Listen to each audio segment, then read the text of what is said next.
have one more query. Unlike Section 190 CRPC, Section 233 BNSS again incorporates the principle of RD alternate partem. It says the first provision to Section 223 BNSS, if I would be permitted to read out, provided that no cognizance of an offence shall be taken by the magistrate without giving the accused an opportunity of being heard.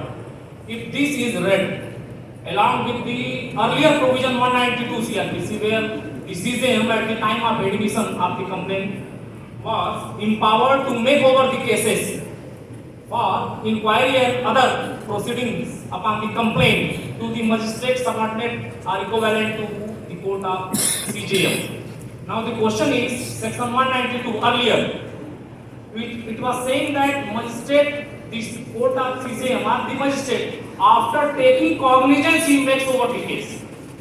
So the question is, at what point of time, suppose the complaint petition is filed in the court of CJM, the complaint is admitted, and now the court of CJM is willing to make over it to the court subordinate to it.